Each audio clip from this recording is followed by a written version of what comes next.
Welcome to the Earthworks Podcast, where our team will share the jargon of carbon from many of our turf friends from the past 30 years.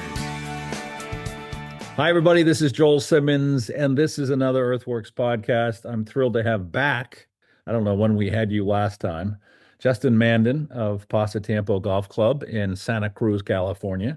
One of my absolute favorite properties, and you and I have known each other since you were at Rutgers and took my class. So I want to make sure everybody understands that I brainwashed Justin significantly when he was at Rutgers, and he's done extremely well.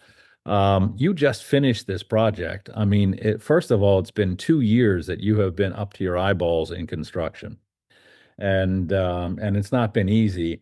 Kevin Hicks and I were talking about this the other day. Actually, I brought it up in an academy I did in Minnesota.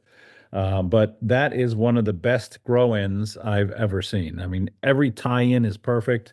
I mean, Kevin and I both were just like gaga over walking around your property. I've always loved it. It's a what is it, 1929, Alister? 1929 Alister MacKenzie. Yeah, so one of the classic of all classics, and it's now better than ever before. Talk about how this all came about, the whole reconstruction and the work you did with Jim Urbina.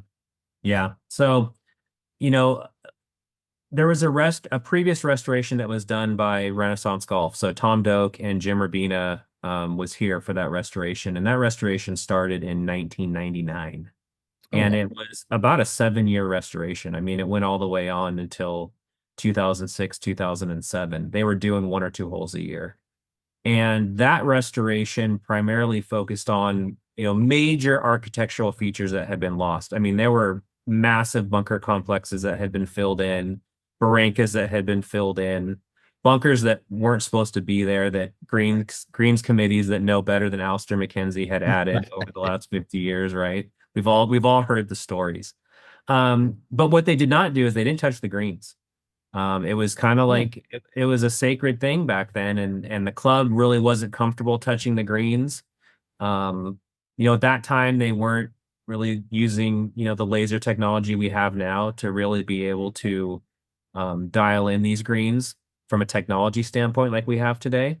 Yeah. So I can see where there was some trepidation about touching the greens.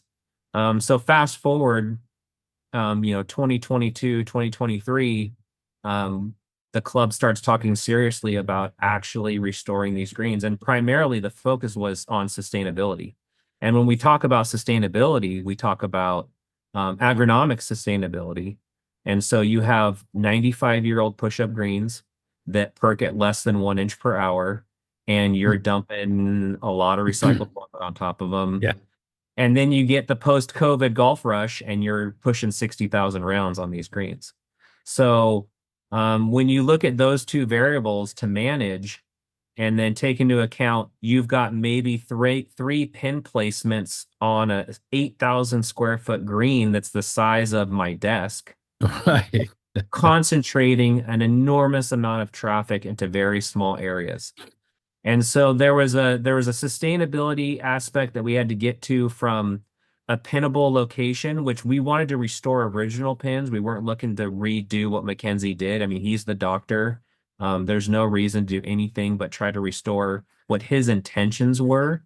But there's the whole agronomic aspect of creating an environment that is sustainable moving forward, with the variables we manage, with recycled water, with traffic, with newer turf types.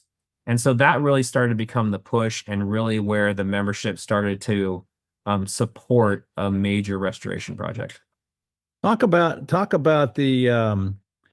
your water a little bit, because you have some pretty unique water, and obviously that was a big player in the agronomics of what you're doing. But you're working off of recycled water. You have probably the best water treatment system on any golf course I've ever seen. I mean, talk a little bit. I know we talked about that last time you and I were on the podcast, but just so everybody understands what you're dealing with, talk about that.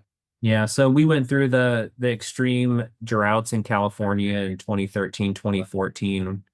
We were cut 50% off from the city of Santa Cruz. That was our sole water source at the time.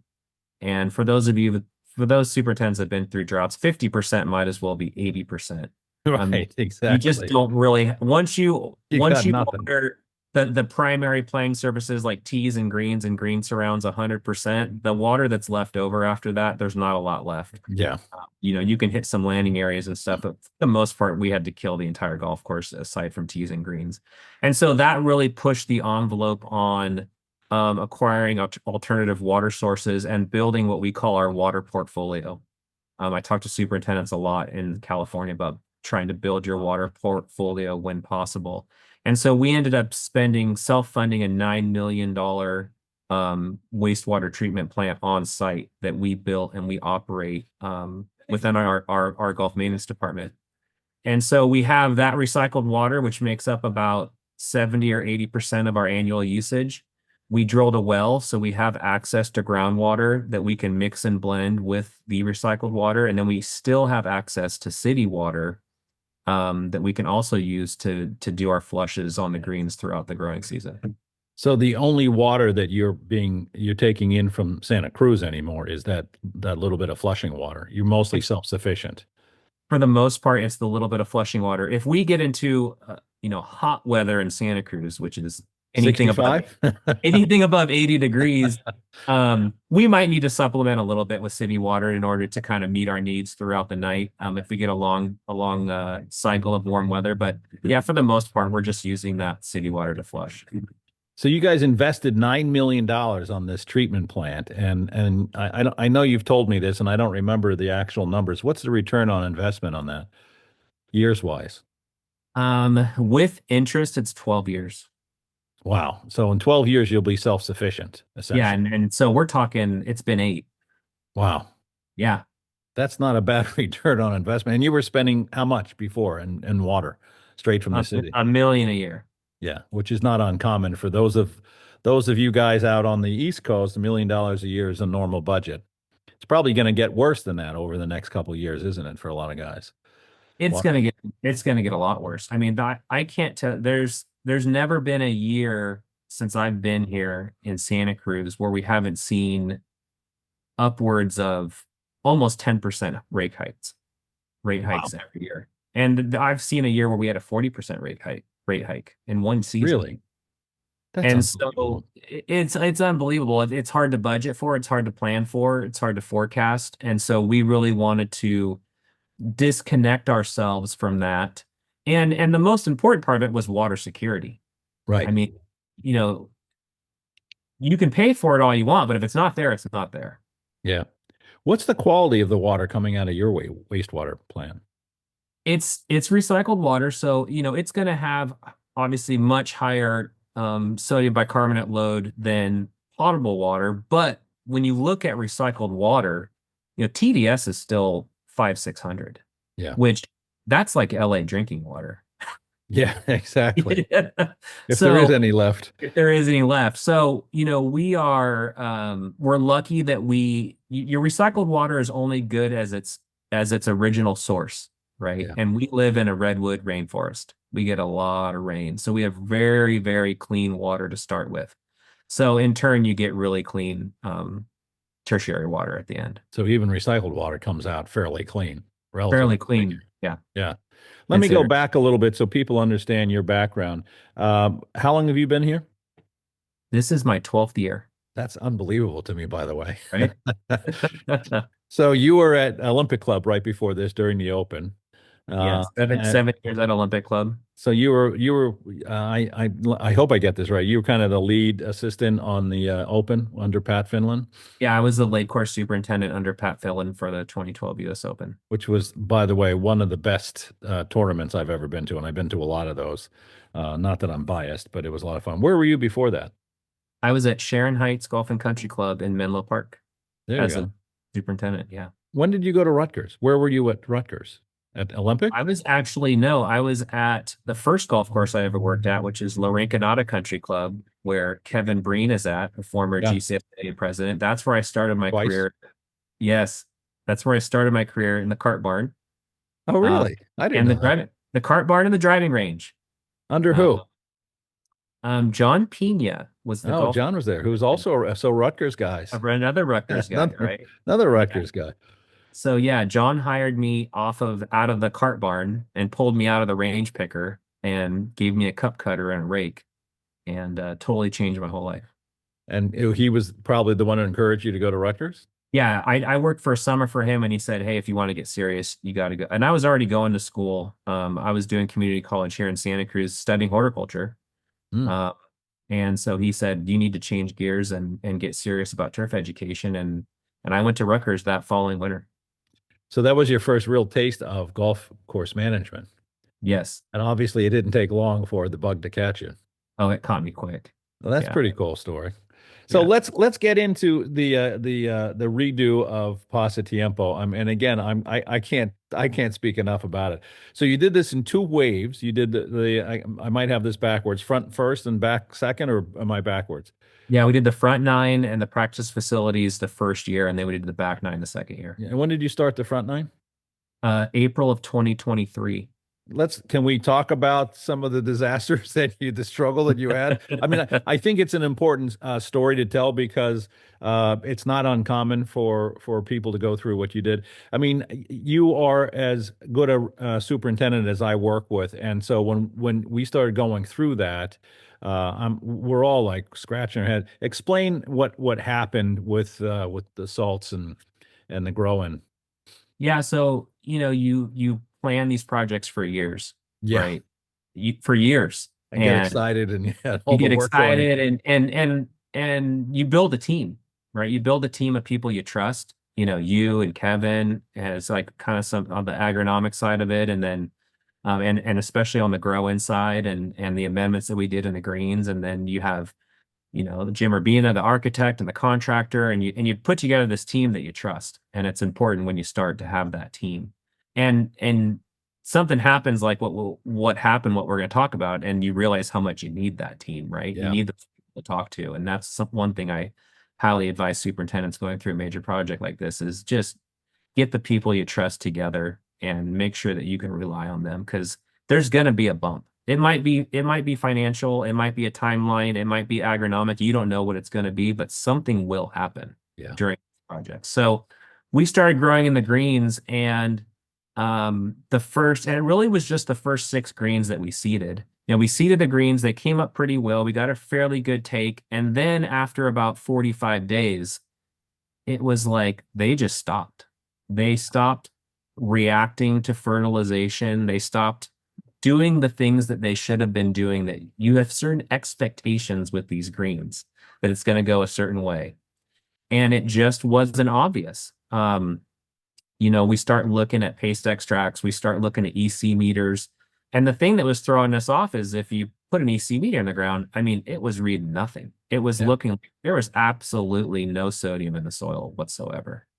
Which was confusing. I mean, we're all looking at that saying, well, this looks like sodium, but there's nothing coming through. No. And then what happens is you're fertilizing more, you're watering more, you're kind of starting to get out of what you think you should be doing, trying to figure out what's going on, and then you're getting secondary problems, you're getting disease. Yeah. Right. You're seeing the grass basically shut down and kind of go the other direction. You're getting some mechanical damage. You're starting to see all these things that you don't want to see when you're growing in greens. Yeah. And what ultimately ended up happening is come to find out, and Lou Sharp, who was on this podcast, who I called him in as one of our advisors, along with the USGA green section, and we had a big powwow. And it's funny, Lou Sharp was the first one to show up that morning, and he walked in and sat down and goes, "Well, this is pretty obvious."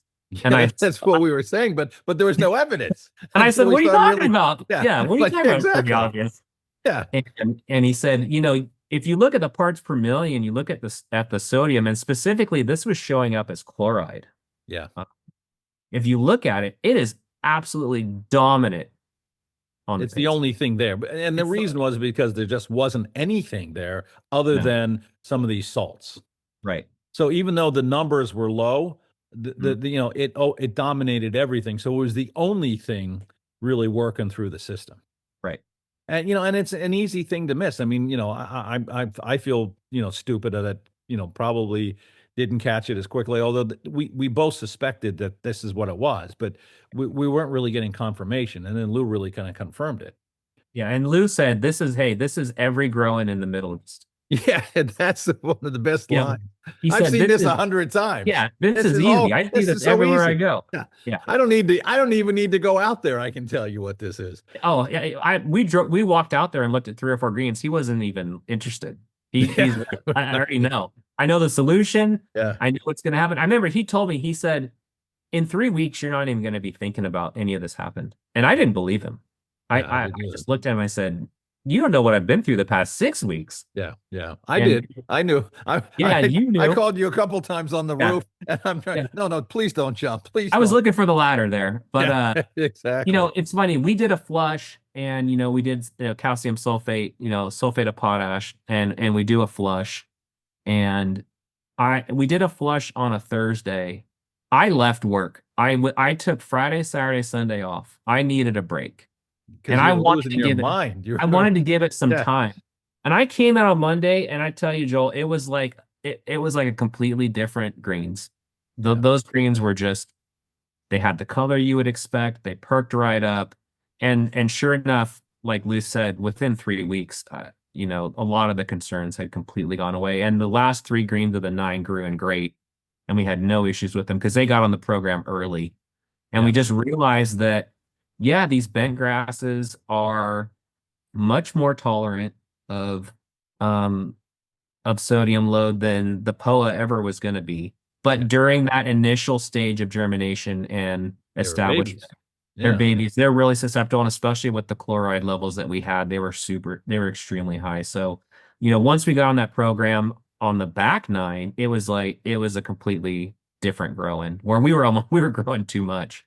Yeah, no, yeah, it's funny though, because, and I want to reemphasize this because it's an important point. We were both looking. Kevin Hicks and I were looking at it, and you were looking at it, and we had shared it around, and everything. There was no indication of salts. I mean, there wasn't any.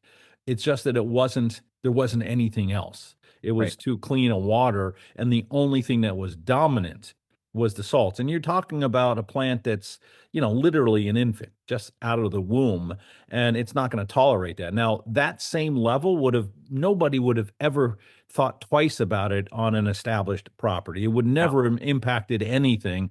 But when you've got 100% young, week-old seedlings or 2-week-old seedlings, you've got to look beyond just, the stuff that's in your face. You've got to really peel back the onion.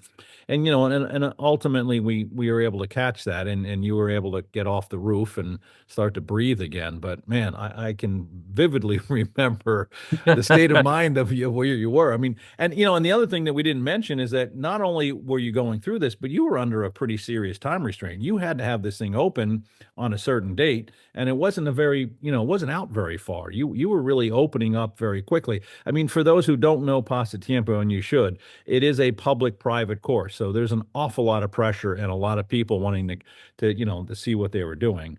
So, would you say 60,000 rounds? Is that typically what you guys are doing? We're back down to kind of the 50,000 round mark. Oh, good. 60,000 we're back down to 50,000. Oh, great. Down to 50. Yeah, that's nothing. That's nothing. But yeah, you have a timeline to open, and you have public play booked a year in advance, and $500 a round. You start looking, if you open a month late, 2 months late, revenue numbers, it's astronomical. It's huge. And yeah. We had 120 days from the last 3 greens we seeded to open. Which is way too short, quite honestly, for any grow-in. But that's what you were under, and then this comes along, and now you're really struggling. But luckily you were able to get it flushed. I think you used a little humic acid in that flush and just kind of kept things going, and it cleaned up fairly quickly. I remember there was like a week or 2 that I didn't talk to you, and I'm like, I kept calling Kevin. Is he dead? Did he jump? Is he gone? I mean, he goes, and then finally, I guess you talk to Kevin, and he goes, no, I think they got it. I think they got it, and it's moving through. And now you're going on to the other 7,000 things that you had to do. Right. And you were open. So the date was what, December 1st or something to that effect? Yeah, we opened December 1st on the day. And you made the day. Yeah. Talk about the growing in itself. I mean, I know you did a lot of earthwork stuff. You did a lot of other things for the growing, but you got that thing. I mean, when you opened that up, and I wasn't there physically, but you showed me a lot of pictures. It was unbelievably good. Yeah. I No, mean, even with the hurdles that we had to get through on the front nine, both times we opened the front and the back, the greens were full coverage. They were strong, they were healthy. One thing I really like about having the USGA agronomic team participate in this is they have some really good metrics now on greens establishment that really tell you how mature you are and if you're ready to open or not. It's not just like we look at the green and it's got full coverage and great. Um, they use this basically this torque. I can't remember the name of it now, but it's basically prongs that go into a green yeah. and it's a little torque meter on top and it measures the shear strength of the of the thatch, right? And they have a lot of data now that kind of tells you where you want to be in order to open. And for them, it's basically around that 15, 16 Newton meters. You want to be to open greens, and every single green we had on the front nine and the back nine was not only at 16, but probably closer to 20. And you were only 3 months in. Some of it even less, right? Well, 4 months, 120 days. So the youngest greens we opened were 4 months. Yeah. Yeah. But And still, so that's still that amazing. gave us a tremendous amount of confidence going into opening that we were going to be okay. We did limit tee times. We only went to, four groups an hour, 15-minute tee times for the first couple of months, which I think, I highly recommend, especially going into December where you're not getting a lot of growth. Right. Yeah. Well, yeah, in California. Yeah. California. Were you So getting rain that winter? That winter you opened? that winter, the first winter we opened, we got a lot of rain. We had close to 50 inches of rain that winter. Yeah. This And winter, again, not so much. yeah, for folks not on the California coast, there's only rain in the winter. There's no rain Correct. anywhere other than those three, and you're opening right at your worst, your wettest season. So, but yeah, you were able to get it open, and I love that whole story of the shear strength. I mean, that just shows, what you were able to accomplish with it. Talk about your growing program. What did you do? You put a lot of stuff in there, and you really hunted the sand Yeah. and fought the sand a little bit, but you really did that, and then you did a lot of amending. Yeah. So we went with an 8515 with the Dakota Pete. We had done a lot of testing in conjunction with the USGA. We basically looked at every single possible vendor of greens mix that we could in Northern California and some in Southern California. Yeah. But we were really looking for something that was going to give us that 7 to 10 inches per hour, which I think is kind of more the sweet spot now with greens mixes in this area. You don't want something that's 20 inches an hour that's just flying all your nutrients and water through the profile. And then we ended up doing 500 pounds of Renovate per 1,000 square feet and 150 pounds of Ecolite. And so what we did is we roughed the surface of the green end and got it pretty close. We put all those amendments on top, and then we blechivated all of those amendments into the top 6 inches of the greens mix. And then we recompacted and refloated and relasered all the surfaces. Did it change the perk rates at all? It did not change the perk rates. And I had tests from before and after where the perk rate did not change with those amendments. Yeah, which is good. I mean, a lot of people get scared about putting amendments in and affecting the perk rate. I mean, you were talking about a perk rate that's lower than traditional. I mean, most guys are coming out around 20. Right. What was the difference in the sand that got you that lower perk rate? Was it just a dirtier sand? Well, having obviously a little bit higher percentage of the Dakota Pete. So you went 15 instead of what normal 5 or 10. With normal 5 or 10. Yeah. But obviously, the particle distribution of the mix makes a huge difference in the perk rate. And so we really have to watch the fines. Once the fines and very fines start to creep up a little bit, and it's not that much, a few percentage points on the fines and very fines, you're going to lose a huge amount of perk rate quickly. Yeah, of course. That's the fear. That's the big fear. That's it. Yeah. Have you had any change in perk rate since you opened? Not that I'm aware of. We've done a few. We tested the first green a year after opening, and it was within an inch of the original perk rate, which is great. You're 7, 8 inches, whatever you are. Yeah. You're still you're not puddling anywhere. No. Oh, no. So everything's going through fairly effectively. Right. And it was the same sand. So you did the exact same thing on the back nine. You did the same mix. Now, how hard was it to find? I mean, it sounds like you would have to really hunt to get that particular sand. Did you have to really go around and find somebody that would give you something of that quality? Well, that's what's interesting when you start going through this process is everyone's got their greens mix that they want to sell you. Yeah, right. And you test all of that, and then you kind of find the ones you like. And then you go back to everybody, and then they start saying, well, what do you want? Yeah. Like I'll custom make you something, and it's really about getting the fines out. So whether they send it through the plant a second time and wash it again and get more fines out to kind of get the perk rate that you want, or they wash it less, you can really start dialing it in depending on, how good your quarry is and how good your vendor is. But luckily, the vendor that we found, who several local clubs had used recently, Lake Merced Olympic Club, a lot of us had kind of used that same mix. We were really comfortable with it. It kind of checked all the boxes for us. Did you have any issues? No. You want to talk about? maybe I should say it that way. I mean, yeah, and I'll just qualify that without you having to go into it. You just have to make sure that what you're getting on property is what you were promised. 100%. And we tested every 500 tons. Yeah. So tested and every single batch. You tested what came on property. Yes. So once it came on property, you tested it and you sent it off to Sam Farrow at Soil Diagnostics. Correct. And we did both. We were testing it once they made it at the quarry, and then we were double checking it when it hit the ground here as well. Yeah. And I recommend that as well, just to make sure you don't want to think that there's anything going on in the business, but you just don't know. Think about this. This is the single biggest thing you've got. I mean, if that green mix that you brought on property is not what you were promised or thought it was, and you fill your cavities up with it and it's crap, you're screwed. And this is now on you as the superintendent. It's not going to be on the architect or anybody else. And it's going to be 5 years down the road. Yeah. When the green starts to fail, yeah. Right? And you don't know why, and then you go back and start testing it all again, and you wonder why the perk rate of your 10th green is 2 inches an hour, and all the other are 8, right? Yeah. And then you have nothing to fall back on. So we tested every single load. I know sometimes there's recommendations like, oh, you test the first 500 tons until you're comfortable with it, and then you start testing every 1,000 tons. And no, test every single batch. Yeah, you can't get lazy on that, because that is the single biggest, most important thing you can get. How much money you spend on these projects? Yeah. The testing, it's not even a line item.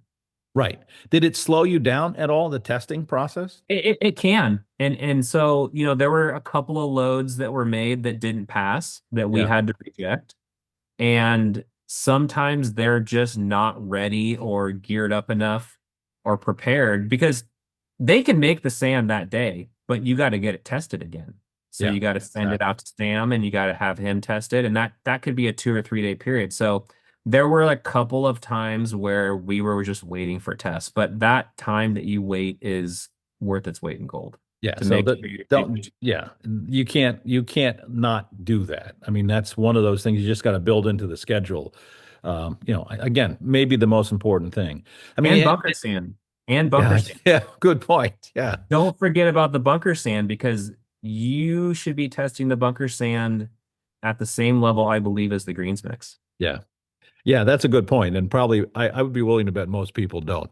They do not. They don't think about the bunker sand. The greens mix, maybe they got something working there, but the bunker sand is a whole different beast. Right. So you went through this. I didn't even know that we talked about that, but you went through the same process of testing the bunker sand every time.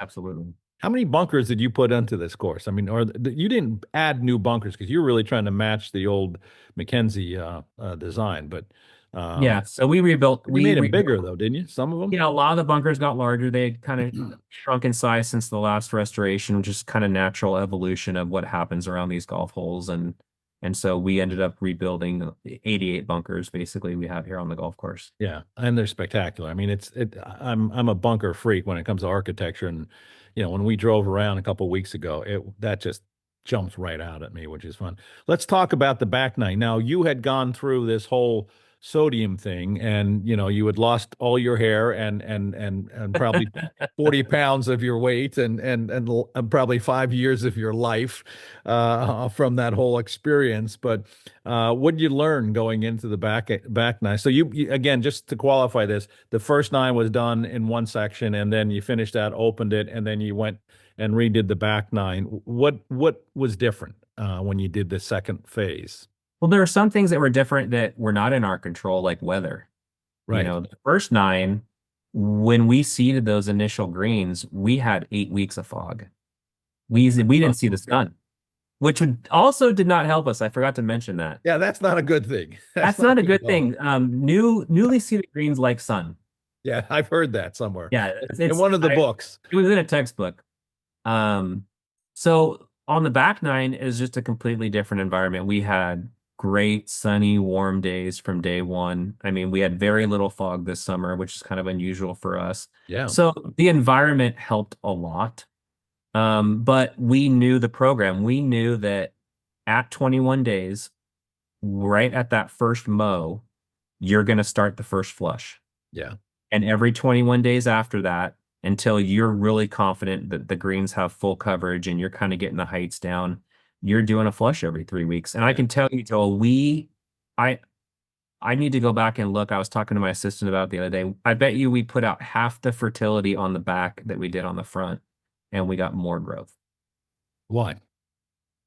Because the system was working. Yeah, because he didn't have all the sodium problems. Didn't have all the sodium So the problems. flush was calcium, some humic acid, and a penetrant, and some potassium. Did you put potassium in the flush? Yes, we did. Yeah. And a penetrant. Yes. So you washed all that. Was there any granular, or was it all done on a liquid form? It was all done in liquid form. And then a penetrant, and then you just pushed it through and but we push it, 45 minutes, Good. an hour. We really laid it down with fresh city water that we have access to. So you used your clean water to obviously trying not to use the crappy water that's caused the problem to flush with. Right. But having that as a flushing water is ideal. And you never saw any of that symptoms. And it's the same water, same environment, same everything. And the only thing that was really different was that fog layer that sat there, which could have hurt because it wouldn't have, the respiration wasn't quite there. So you could have had some issues with that, but still, and your your meters weren't saying anything different, were they? You were seeing the same thing. Yeah. Yeah. And I think we ran some tests, and we knew what we were looking for. So we're like, yeah, I think you got it. I think you got it. I think you're good. And there wasn't any there was never a phone call of, I'm on the roof, I'm giving it up, I'm done. Like, no, Justin, don't do it. Don't do it. You got kids.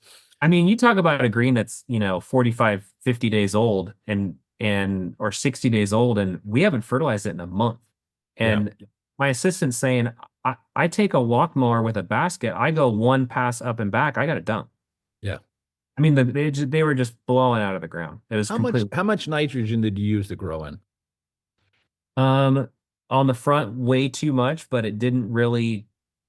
Well, you were doing that though, thinking you were trying to recover from that salt damage, Exactly. right? Yeah. I mean, on the back nine greens, I would say post amendments. So post amendments that went into the green itself, which doesn't have a whole lot of nitrogen anyway. It doesn't have a whole lot of nitrogen in it. We were probably 2.5 pounds of N for the whole grow in. Yeah. And you use some mycorrhizae in there. You put some 3-3-3 down at seeding time just to get the seeding time. Correct. Yeah. But, again, understand this, and I'll just throw this out, that, what you did is you established a pretty strong biological profile, and that biology is releasing nitrogen. So it's not that there wasn't nitrogen there, obviously, but it was making that synthetic that you were using, helping you get it up and growing a little bit faster. So you really had that, biological support. And, and how much thatch did you have when you opened up? We were about just under a ½ inch. Yeah, which is, if you were putting down 10 or 20 pounds, you'd be at 3 inches. Right. So yeah, that's perfect. Really, for growing and being able to open up with 60,000 people wanting to play this thing. Yeah. It was so 2.5 years of your life. How many years was this whole project? It was 18 months of construction with a little tiny break in the middle that didn't feel like a break. Right. Yeah. But it's the 2 years of planning before that too. Yeah. Yeah. It's all consuming because you gotta package it all together. You gotta sell it to the membership. You gotta vote on it. You gotta do all the town hall meetings. I mean, all that stuff takes a lot before you even put a shovel on the ground. The town hall meetings are to accommodate the community, or is that the membership? Is For that the all? membership. It's And all we okay. did a lot of town hall meetings. I started doing this thing a couple of years before the project called Coffee with the Superintendent. Oh, there So you go. I would have one meeting every 2 weeks.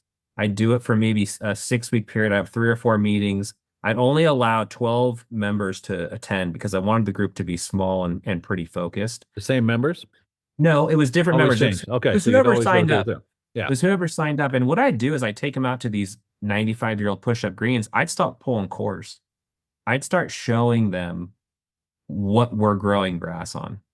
Yeah. And in some areas it wasn't pretty, right? And start showing them the sand splash and how much sand had accumulated between the bunkers and the greens around the edges of the greens and how much they had changed and evolved over time and start really kind of getting into a little bit deeper, agronomic talks with them, talk about bunker sand, talk about how we choose these materials and why they're important and start talking about new bent grass varieties. And it wasn't as much to sell the project as it was to just get everyone as educated as possible so that when the project came, they were a little bit more knowledgeable. Did And, they and understand the agronomy? I mean, that's obviously out of their wheelhouse, but did yeah, they but follow for you? I think I presented it in a way that most people could follow, but I can tell you from those talks, I have shareholders and members now that are just fascinated by what we do. They just have no idea. I Right. mean, And it's not it's an not their easy fault. conversation to talk to a layman about what you're doing agronomy. I mean, this is a science that we take for granted at this point, but when you're talking to a guy that's a doctor or a lawyer or whatever, a businessman, I mean, they don't know what the hell you're talking about. No, But no, they they can don't see it. understand. But the fact that you would take them out there and show them and put it in their hands and show them what the soil looks like and then explain it, that's brilliant. I mean, that really is something that they can probably tangibly understand. Yeah, you go to a low area of one of these greens and Yeah. in late September after 50,000 rounds of golf and you pull a plug and there's a little black layer in there Yeah. and you have to start smelling it and say we grow grass on this. Yeah. There And you it go. starts to change people's mind a Yeah, little bit. stick that in their nose and they'll understand that a little bit better. That's what I do every time I walk around a golf course. I always smell the soil and everybody thinks I'm strange, but there's a reason for all of this. Absolutely. There's a good reason for all this. Talk about the varieties. We haven't talked about the grass types. What do you Yeah. put So in? we ended up, I work with Lou Sharp on the Mhm. varieties Who was on the and podcast and is a great guy. he's a great guy. Yeah. But, a lot of golf courses do test plots and I think it's a great idea to do test plots.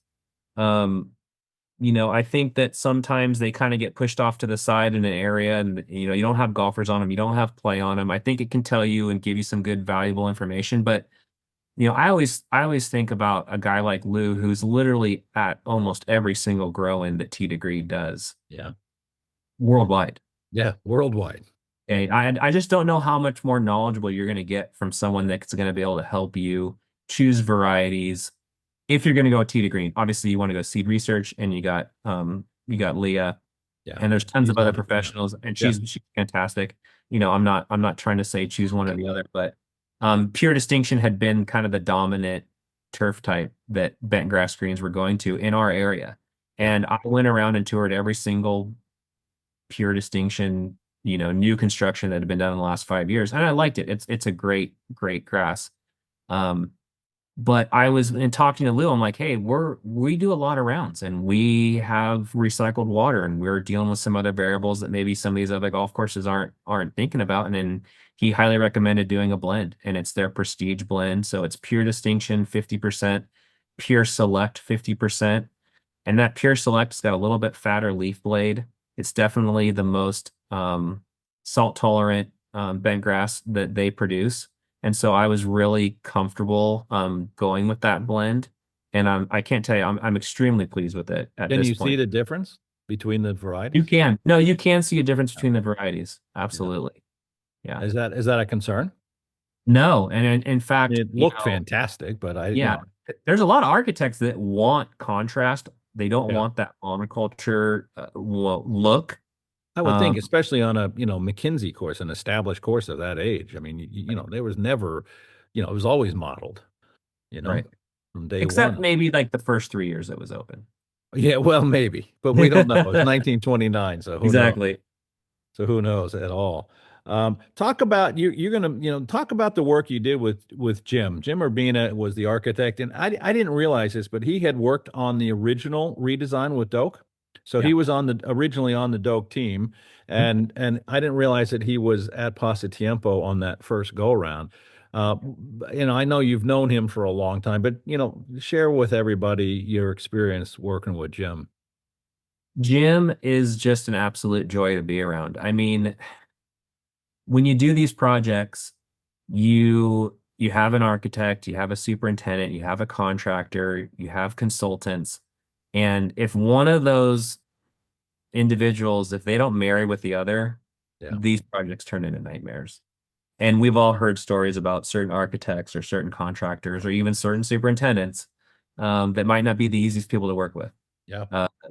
Fortunately for this project, everyone got along great. Jim had worked with Earth Sculptures, our contractor, on Contractor. several previous projects, Valley Club, Pasatiempo the first time.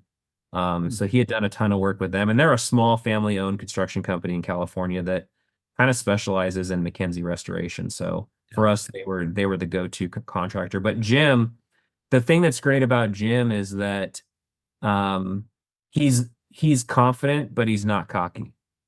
Right. And there's a big difference, right? Yeah. And those are the people I like to be around. Jim is probably one of the foremost experts on MacKenzie architecture. Yeah. And so every day I'm out there walking around with him and we're making decisions, we're talking about stuff. I'm learning from Jim. But Jim is an open ear. If you have a question about something or you think, I'm seeing something different, because we're looking at pictures, right? We're looking at black and white. Right. Exactly. There's a lot of In the interpretation, 20s. Yeah. right? And if you're not agreeing with him, he's like, let's go out there. Let's shoot the grades. Let's go back in the fairway. Let's make sure that when we finish it, that we agree this is what we believe it was in 1929. Yeah. And that's just a joy to work with somebody like that. So yeah, I have nothing but respect for him, and I hope I get to do something with him in the future. Even though I think we're pretty set up here with the greens and bunkers at Pasatiempo for a while. Yeah, I would think so. And like I said, it's just it's beautiful. The tie-ins are spectacular. I mean, most of the time you see a grow-in, you can see tie-in issues, or you can see, some of the bunkers just, aren't quite, really there yet. But man, driving around, there was flawless, and I don't mean that to blow smoke, but it was stunning. It was really quite unbelievable.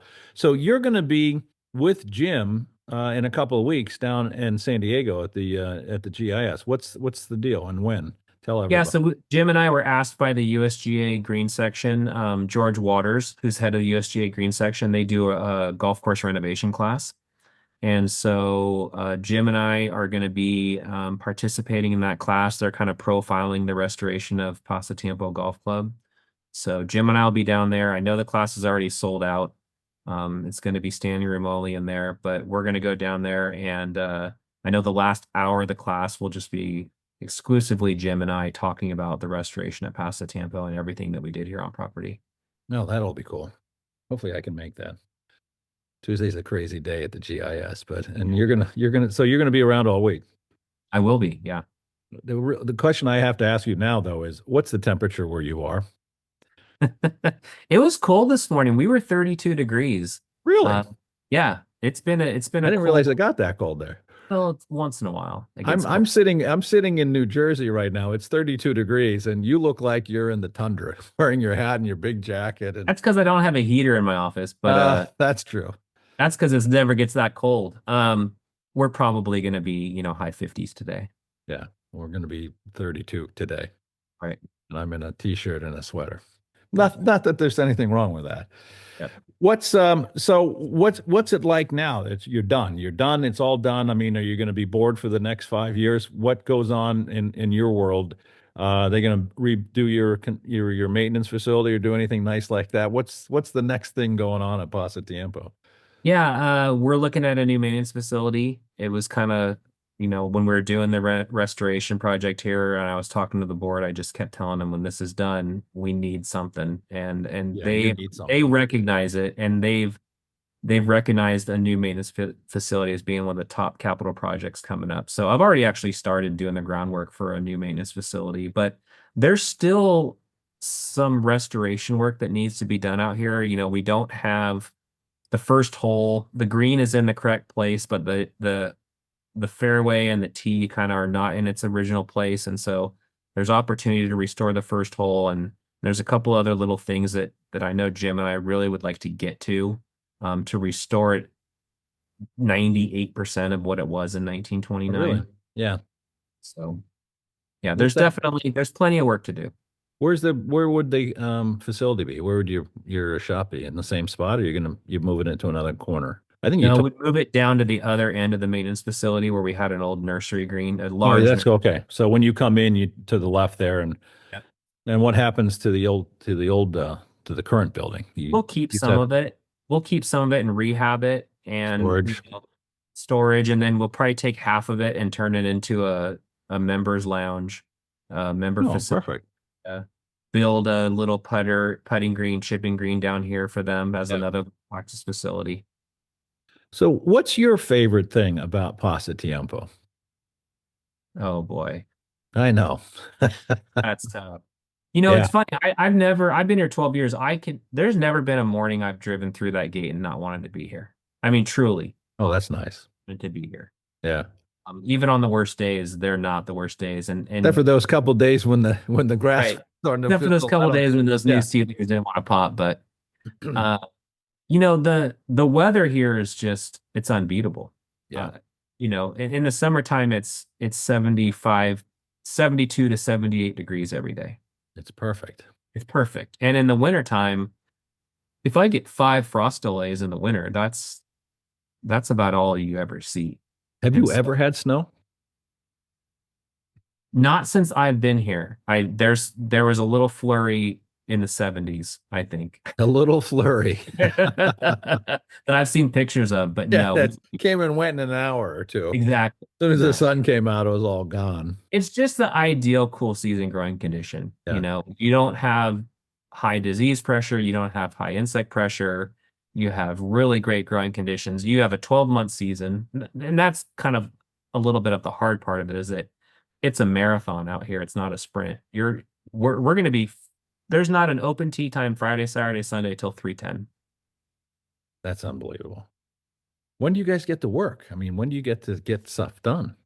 Yeah, I mean, we have Monday maintenance days now, which we didn't have before, which is extremely helpful.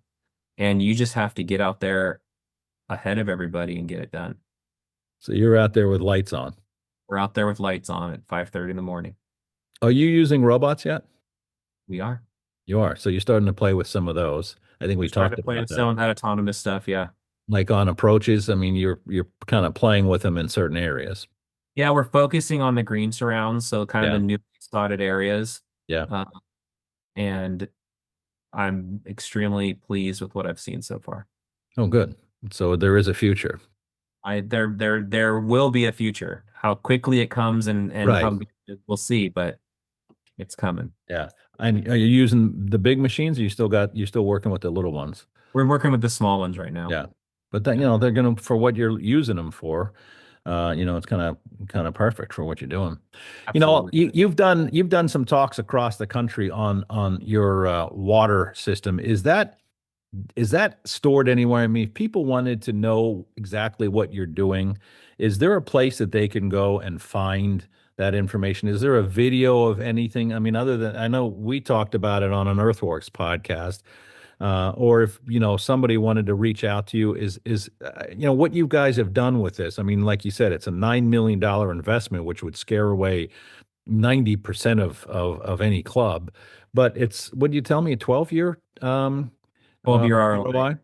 you know, and when you're, you know, on certainly on the West Coast, when you're spending $1 million a year, that goes by really fast. And man, so when you're done with the 12 years on that investment, what does the budget look like? I mean, you're just buying a little bit of some of that potable water from the city for flushing and other things? I mean, you're down to tens of thousands, maybe hundreds of thousands. Yeah, What? we're down to under $200,000 a year. Wow. Yeah. From a million, or what by then would be probably 1.5 million. It could be. Now is like creeping up to Yeah. 1.3, 1.4 million. Is there anywhere where that story is being told that somebody could see without having to bother you? So there was a small piece done. I shouldn't say small. It's probably 8 or 9 minutes on the Golf Channel that Matt Janella did sometime back, and I'm assuming that we could probably find that, which would tell the whole story. Matt did a great job. Yeah. He used with Golf Channel, but he profiled everything that we did out here. Oh, I think it's a story that's well worth telling, and anybody that's kind of doing all that kind of stuff. So you're on at what time? 11 o'clock or something around there on Tuesday at in San Diego at the GIS with Jim Urbina. Correct. And you're gonna talk about what you guys did. I assume there's gonna be some pictures. There will be pictures. Okay, yes. Which would be worth the visit just right there. And and if you've never seen Pasatiempo, can you actually get a tee time? If I wanted to come out as a Joe Blow, could I actually get a tee time at Pasatiempo? Absolutely. So we're semi-private golf club. We do restrict some times of the day and some days Right. for members only, but you absolutely, for the most part, can go online and make a tee time and play Pasatiempo. How far out? Depends on when you want to Yeah. play, what day you want to Yeah, play. yeah. We take bookings a year in advance. Do you really? Oh yeah, we take bookings a year in Like advance. you said, you had December 1st booked out one for the construction for like a year. So Right. that might have been because they knew you were doing all that kind of stuff. Yeah. Well, my friend, I appreciate it. I appreciate your time. I appreciate your support. I like I said, I am in awe of what you guys did and all the work that was done. And like I said, I was there when you were ready to jump off the roof, but it turned out to really, be manageable. And what you learned from it, you got even stronger on that back nine. It all came through in shining colors, man. It's beautiful. It's stunning. Thank you. Thank you. It is stunning. And I will see you in Orlando. I almost said Orlando, in San Diego in a couple of weeks. And hopefully I can get the chance. Do you know where the talk is? Do you know, is it in the convention center? Is that where they're doing these?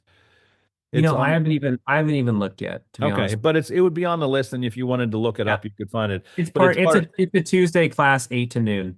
Okay, perfect. And we'll see you on the floor. Hopefully, you'll be able to join us for a cocktail at 3 o'clock that's a cheap plug. I'll be there. A cheap plug for the Earthworks bar on the floor, and we're looking forward to it. But thank you so much. I appreciate it. And everybody, if you haven't subscribed to the Earthworks podcast, please do, because we'll let you know that things are happening. And Justin, best of luck with everything else, and safe travels. I'll see you in a couple of weeks.